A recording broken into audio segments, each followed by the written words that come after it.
Today on Sports Betting Truth, we're going to talk about the truth about models.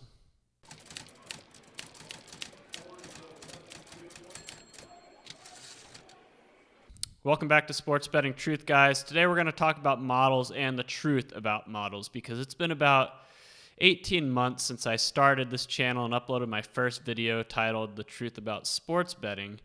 And if there's one thing I've learned from the audience response over the last 18 months, it's that I feel like sometimes there's a false sense of security when it comes to sports betting models. But before we begin, I just want to point out that this video is brought to you by our friends at BetMGM and BetRivers.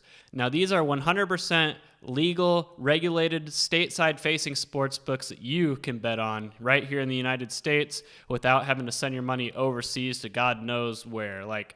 I don't know about you guys, but sending my money to some unregulated overseas sports book in Costa Rica or the Maldives or Malta or wherever these fake regulating entities exist, I don't want to do that because there's no guarantee that I'll ever see that money if I ever want to withdraw it. They could easily just cut bait and run, and there's nothing you can do about it. But BetMGM and BetRivers, you don't have to worry about that. Now, if you live in Pennsylvania or Illinois, you can sign up for BetRivers today with the link below in the description. You'll get an instant $250 instant deposit match if you do so.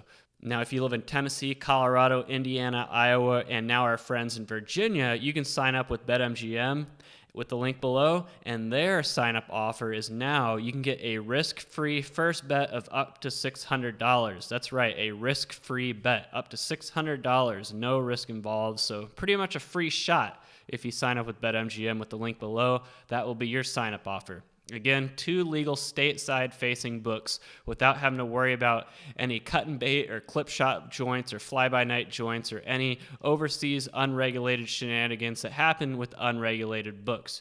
Just see all the horror stories out there about all these offshore online casinos and sports books, and you'll understand why these are much better options for you to bet with. So again, Pennsylvania, Illinois, BetRivers is your friend, and then Tennessee, Colorado, Iowa, Indiana, and now Virginia, BetMGM is your friend.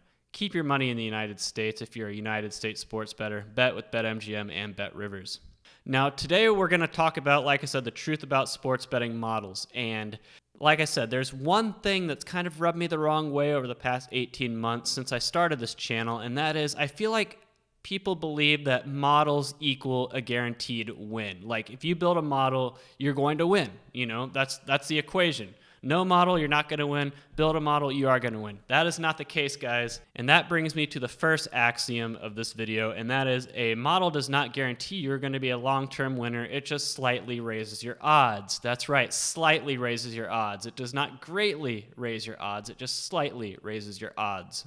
There's nothing easy about this, guys. If you've watched my baseball model and my college basketball model and the day-to-day progress of those two over the past since last July, you'll see that my baseball model did not win me any money despite all the effort I put on it, and my college basketball model this year is not winning me any money despite all the effort I have put into that. So, guys, a model does not guarantee anything. It just slightly raises your odds higher than what your odds would be if you did not have one. There's a phrase I like to use here. It's all long-term winners use models, but not all model users are long-term winners. That's pretty much the truth here. I believe that there's no such thing as a long-term winner without a model, but just because you use your model doesn't mean you're going to win long-term. Now, if you see the thumbnail of this video, you'll see me holding my hands up like this and with Pokeballs in the hands. That's right, Pokeballs from the game Pokemon. Now, I'm sure most of my audience has played Pokemon at some point in their life, and you'll know that catching a Pokemon, especially a legendary Pokemon, is like, it's an ordeal. Because the odds of catching a legendary Pokemon at full health with a normal Pokeball is 0.4%, which means about 1 in 220 throws will catch a legendary at full health with a Pokeball. That's pretty bad odds, right? Now, if you use an Ultra Ball instead of a Pokeball, your odds are raised to 0.8%. Now, you have better odds. Yeah, now it's going to be about 1 in 115 instead of 1 in 120. You've basically doubled your odds, but your odds are still pretty low. That's pretty much the same way a sports betting model works. You're raising your odds. You could double or triple your odds, but you're raising such long shot odds to slightly less long shot odds here. And then in Pokemon, you can further raise your odds of catching a legendary Pokemon by putting it to sleep, reducing its HP down to 1, and other things like that. But even then, I want to say the odds of catching a legendary Pokemon with an Ultra Ball at 1 health that is put to sleep is still only like 3% or something like that. So 1 in 33. That's pretty much how sports betting models work. You can get really good. You can make a very good model, a detailed model, in depth with all the latest and greatest data science approaches and everything to it. And yet your long-term success odds are still going to be pretty slim. You're still more likely than not to lose money. That's pretty much what putting a Pokemon to sleep and reducing it to 1 HP is like when it comes to sports betting. It's building a good model. You have done everything you can possibly do to raise your odds as high as possible, and yet the odds are still against you with the sports betting model. That's just how it is. That's reality. This is very hard. It is very hard to create a model that wins. It's very hard to create a model to begin with, but to create a model that wins, I mean, your odds are still greatly stacked against you, and that's the overall truth about sports betting models. You can do everything right, and yet the odds are still going to be against you. There are no guarantees. Let me talk about the typical model cycle for me, because I've built a lot of sports betting models over the past 8 or 9 years or so. My typical sports betting model life cycle is this. I come up with an idea for a model. I take the time to build it. I have early success. I believe I have it all figured out, and I want to not go all in on this model, but I believe that this model is going to be the one, the one that provides an endless stream of long-term profitability. And then regression to the mean happens. It starts to lose money. It's no longer profitable. I scrap it and try to move to the next one. That's pretty much my typical betting model cycle. That's how it's been. But you have to find the silver lining here, and that is trial and error is the best teacher when it comes to sports betting models. You're not going to progress until you've failed. You must fail to progress when it comes to building sports betting models. You're not going to strike instant success on day one. Your first model is very unlikely to give you long-term success. So you learn by failing. And so while that's the typical life cycle of sports betting models I make, it's a good thing because I learn from my mistakes, and I'm like, okay, that didn't work. Okay, this didn't work. Okay, but I learned how to do that, and I learned how to do that. It's just a process that you have to trust. You are always going to constantly be learning new approaches, new methods, new ideas, new ways to attack things, new. That's the name of the game when it comes to sports betting models. If you stick to it, you're always going to be advancing, learning, progressing. Like I said, I do data science for a living. I've been doing this sports betting model stuff for 8 or 9 years, since 2011, 2012, and yet I'm still learning new things every day. If you follow my website and my blog and everything, you'll see that I'm trying new approaches on how to select games to bet with on college basketball. I mean, there's always something new to try and experiment with, guys.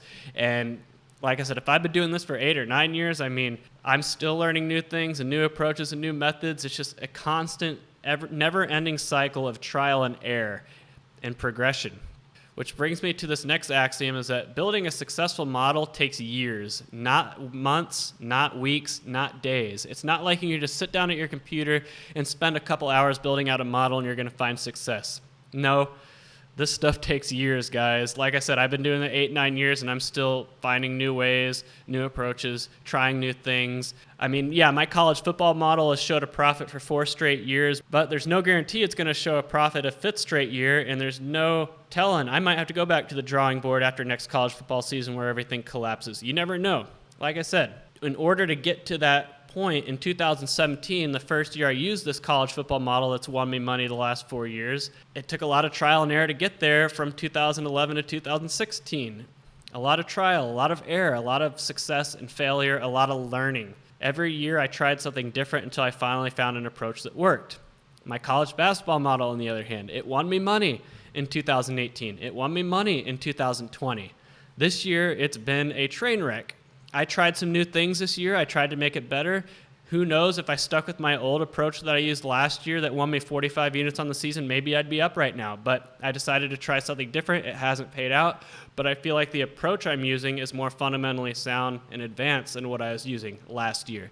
So like I said, sometimes you're not always going to find success when you advance things and make things better. Sometimes it's going to be worse, and you just have to keep trying to find that point where things work out. but there is never any guarantee that a model that is successful is going to remain successful. And for that reason, it's why I'll never become a full-time sports bettor and why I don't think you should either.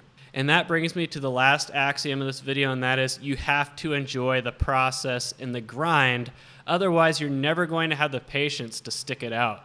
Now, when I say enjoy the process and the grind, I mean you have to be a stat nerd. You have to enjoy the statistical part of this. You have to enjoy being a statistical nerd and enjoying the analytics and breakdowns and data and everything that comes along with that. That's really what I enjoy most about doing this. I don't bet that much money with my models, guys. I don't bet, $1,000 a game and try to make a living off this. For me, betting money is more of like, so I have some skin in the game so I can enjoy the success and failure of my statistical approaches. But you know what I love most about doing this? I just love being a statistical nerd. That's why I launched the sportsbettingtruth.com website. Yeah, I wanted to share my picks with you guys every day, but really what I enjoy most about it is just being a stat nerd and all the statistical breakdowns of all the college basketball teams and players and the leaders and everything. You have to enjoy being a stat nerd. You have to enjoy, the trial and error and tribulation and everything that comes with breaking down and diving into statistical databases and converting those raw statistics into meaningful statistics that you can use to forecast. You have to enjoy all that. You have to enjoy being a stat nerd. Otherwise, you're never going to make it. You're not going to have the patience to stick it out and ride it out and ride out the downturns and the losing streaks and all that. You're not going to make it. You have to enjoy stats. It comes with the territory because, like I said, building a successful model takes years, not months, not days, not weeks. It takes years, and if you're going to be able to last that long to get to the point where you can perhaps produce a model that is successful for you, you're going to have to enjoy the process. You're going to have to enjoy the stats. You have to like this stuff. If you don't like it, you're going to just shoo it away and just go back to your old failed sports betting methods of trusting your gut or listening to whatever the guy on the radio or TV said or using a tout. That's why touts are so successful and continue to have a market, because people don't want to put in the work. I tell people that having a successful model is going to take years. They're like, oh, screw all that. I'm just going to keep betting with my gut or pay a tout to do it, because people assume that touts are doing what I do and using these fancy complex models that they take years to build. No, guys, touts do not do that. They flip coins to make their picks and then take about 5 minutes to look at a team's stats on the team that they flipped a coin for and try to come up with a convincing sounding write-up based on examining the stats for 5 minutes. I could do that right now. All right? So tonight, let's just do this as an example, right? Tonight, Duke and Notre Dame are playing. Do I have a coin? Okay, I don't have a coin, but I have the SanDisk right here, right? So if the SanDisk side is up, it's heads, otherwise tails, okay? Okay, tails. So Duke and Notre Dame. So let's say tails is the home team, and that's Duke. Okay, we're going to bet on Duke tonight, all right? I'm being a tout right now. All right, I'm just going to look at Duke's stats real quick and Notre Dame's stats real quick. This is how touts operate, guys. Whoops, I'm looking at football stats. All right, I'm just glancing at Duke's raw season stats right here on basketballreference.com. All right. And then I'm looking at Notre Dame's stats as well. All right, I'm John Q. Tout, and I think Duke's going to cover the spread tonight of -6 or whatever it is, because Duke, they're coming off back-to-back losses to Miami and North Carolina, but they played North Carolina very close. They only lost by 4. They could have given up when North Carolina got a big lead in that game, but they didn't. They fought till the very end. Their offense picked it up in the second half. Meanwhile, Notre Dame coming off a loss to Georgia Tech. I don't know about you guys, but Georgia Tech is just not that good of a team. They're not as good as North Carolina. They're better than they've been, but Georgia Tech, you can't lose to Georgia Tech and then go into Cameron Indoor Stadium and expect to win the game. I just think Duke is going to carry that momentum from the North Carolina game and take it all out on Notre Dame, while meanwhile Notre Dame, wind in their sails, taken out by losing to Georgia Tech. They're just not going to have it. Second game of a road trip, very hard. That's why I think that Duke's going to win. And just looking at the roster, Duke's going to have the best player on the floor, Matthew Hurt. He's very good. Notre Dame doesn't have anybody like that. Notre Dame's best player is Nate Leweski. He's pretty good, but he's no Matt Hurt. Top to bottom, Duke has the better roster, and they're playing at home. Notre Dame just kind of reeling after that loss. See, that's how touts work right there, and that's why people pay touts, guys, right there, because they believe that touts are putting in the years of effort that it takes to come up with a good model that can't lose. That's wrong, guys. Touts don't do that. But anyway, just to recap this video, the axioms I went over. One, models do not guarantee you're going to win. 2, all long-term winners use models, but not all model users are long-term winners. 3, a model slightly raises your odds. It does not greatly raise your odds. 4, building a successful model takes years, not months, not weeks, not days. 5, trial and error is your best teacher. 6, there's no guarantee a successful model will remain successful. And 7, in order to be able to ride it out, you have to enjoy the process and the grind, and you have to enjoy being a stats nerd, because ultimately that's where the reward comes from doing all this. Because you're not always going to be rewarded by winning money, but you can be rewarded by just enjoying diving into the stats and being a statistical nerd with all of this. Anyway, guys, that wraps it up for this video, the truth about sports betting models. I hope this can clarify some things and some misconceptions about sports betting models and everything that comes with it. But this is the truth, guys. You're probably watching this video and you're now like, okay, well, what's the point? Because like I said, if you want to go down this path, you have to first enjoy being a stat nerd and second, be a sports bettor, not the other way around. Otherwise, you're never going to make it. Well, anyway, that wraps it up for this video. Stay tuned to this channel for more sports betting knowledge and truth out there. But until next time, this is Sports Betting Truth signing off.